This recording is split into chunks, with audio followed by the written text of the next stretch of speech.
Yeah, we got some explaining to do.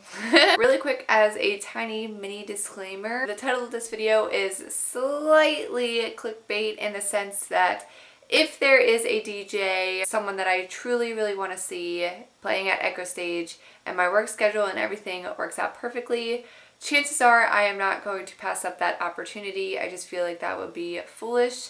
So I still technically would be supporting, you know, the artist by going and supporting the venue, I guess, itself. But I did want to title it this way because I think that there's some things that need to be addressed. I just want this video to be a very serious topic of discussion, mainly because pretty much everyone I know that raves around here has something to say about Echostage, basically. So that is why I'm filming this video, and I'm going to share my experience. With that being said, what is up, you guys? Welcome back to my channel. I'm Danielle, if you have not met me already. I post all things rave, fashion, beauty, lifestyle, really whatever. I don't have a niche. That is my niche of not having one.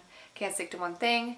You already know the deal. Today in this video, I want to talk about what I experienced on Thanksgiving Eve at Echostage D.C. because this was probably the first time where I truly was affected by the crowd. And although all of my friends and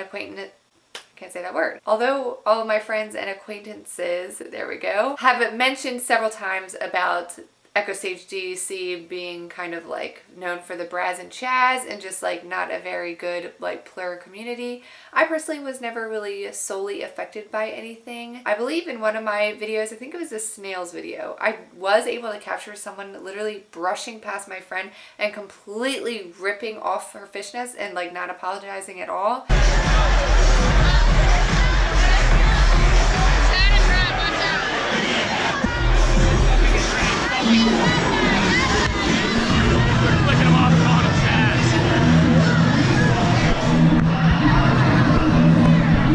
But truly, I mean, the other time that I went, I had got a table, so I was not affected by the crowd.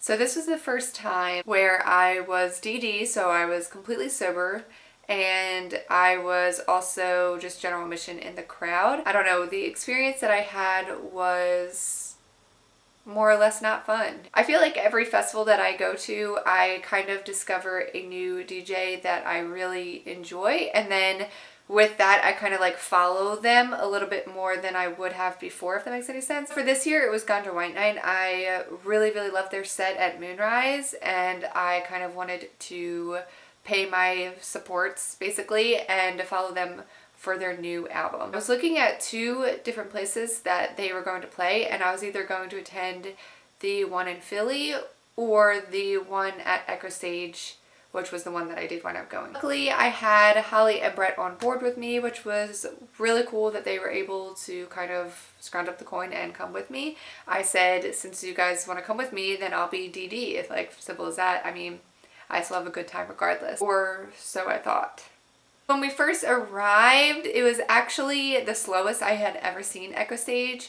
Every time that we have arrived before, the opener had already started, but in this particular case, the opener hasn't even started yet. We actually ran into our friends and we were talking with them. We were able to get merch and like stand in line, and the line wasn't super crazy. And we were able to even get a couple drinks and the lines weren't crazy. Honestly, I would have said that amount of people right there would have been perfect. Bartenders had great attention span, like all of that. All of that was great and a-okay, and everything was perfect. But nobody had showed up yet. There's my point. Do you see where I'm going with this? Do you see where I'm going with this? Normally, what everyone says about like this particular venue is that since it's like DC area, people just kind of like find out that somebody's playing and they don't even know, and they just show up, and that's like the Brads and Chads of the community. I personally don't even really like to talk too much about that because, in my opinion, I feel like you have to start somewhere with the raving community, and personally I feel like everybody is a Brad and a Chad and a Stephanie and a Caitlin before they actually get into it, you know what I mean? I try not to look at that in any way. I just kind of want everyone to have a really good time. Brett and Holly were a little nervous walking in because we had realized that it was saying low ticket sales, which basically means that they oversold. Bingo, there's our problem right there. Every DJ basically was perfect. The acts and the sets were honestly great, and there's nothing that I can even complain about when it came to that. That would have been our night. We would have had such a great time. We've been able to fully dance around, and there would have been no issues. Here's where it starts to get a little crazy. During the Boogie T set, I guess more people had started to arrive, and unfortunately it started to get to the point where it was shoulder to shoulder. I mean, what can you do? Ganja White Knight is a really popular artist. Boogie T is obviously, like, both of them are fire lately in the community, so it only makes sense, especially since nobody had work the next day, for this to be so jam-packed. But I just don't understand when that happens, why people still feel like they can maneuver through the crowd. Holly brought a good point up as far as, like, if you're stuck in traffic, those people who weave through lanes, like, why are you doing that? You can't even get very far. Like, you're better off just staying in your own lane. I feel like it's the same kind of concept when it gets to the point where it's like literally shoulder to shoulder. I mean, in my personal opinion, if one of my friends have to go to the bathroom or get a drink, it's on them. And typically, you know, if they can find us, they can find us, but it's really not a matter of pushing to get to your friends at that point. I mean, you chose to leave. That's where it started to go downhill. Before, in my previous experiences at Echostage, I had been drinking, so a lot of it, I guess, didn't affect me in the sense that I wasn't, like, paying attention. But now that this particular case, I was 100% sober, I just saw that there was just way too much. There was just way too much. It was like solely not for the music at all, because everyone is getting tired of the pushing and the shoving and the, like, nasty, like, get out of my way. Like, it's one thing if you, like, say excuse me, you know, just say excuse me and let's get on with our lives. If you politely say excuse me, nobody can do anything about that. You know what I mean? I mean, if you have to get through the crowd, then you have to get through the crowd. Just be polite. People were not being polite. There was one case where this person literally went like this, shoved me, and then stood in front of me. And I was like, you're gonna shove me just so that way you can get in my viewing space? I personally was getting very irritated, and truly that kind of stuff does not affect me. It takes a good bit for that kind of stuff to affect me. Clearly was getting on all of my friends' nerves as well. There was people that kept, like, pushing back into them. I get it if you're wanting to dance. I mean, I'm all for that, and that's kind of what this type of event is made for.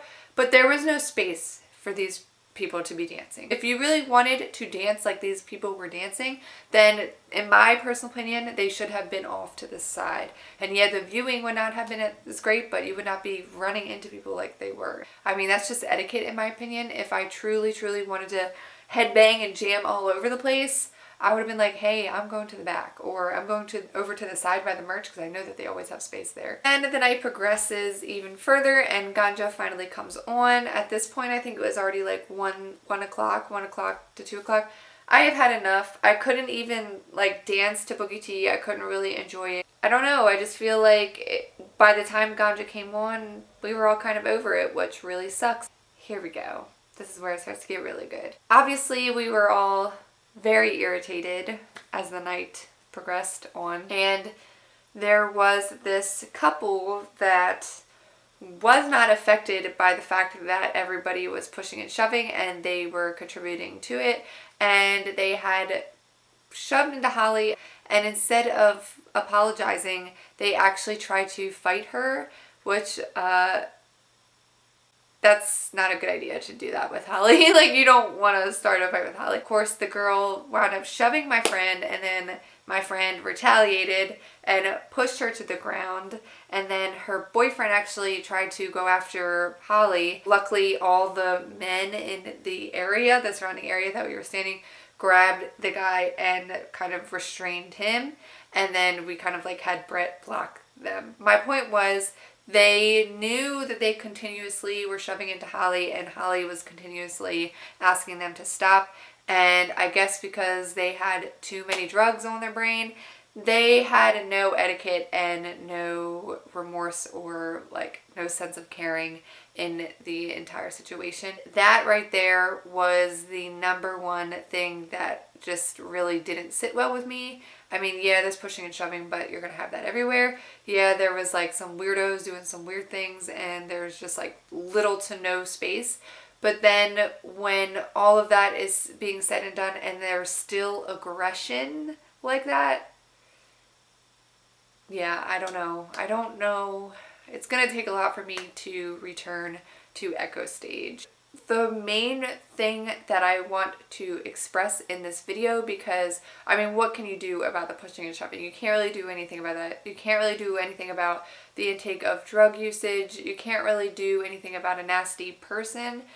But what Echo Stage can do is keep track of the amount of tickets that they are selling. I mean, I know for an artist to be sold out is very important to them, but for their fans, is that really what they want their fans to feel? Because truly, I did not enjoy Ganja's set.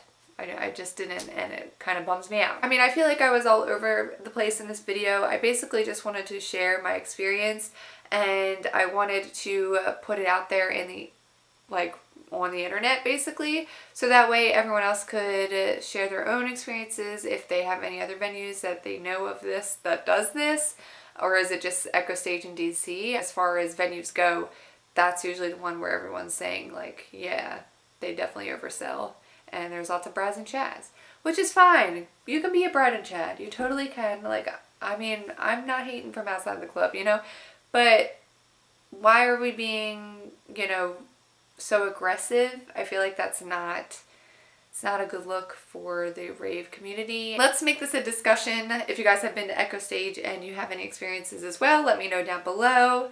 Let me know if there is anything that you think we could do as far as like reaching out to Echo Stage in general. Do you think I should do that? Like, could I try that? I don't even know if that would make a difference. With that being said, I'm going to wrap this up. Let me know any of your thoughts that you have in the comments, and I will see you guys in my next video.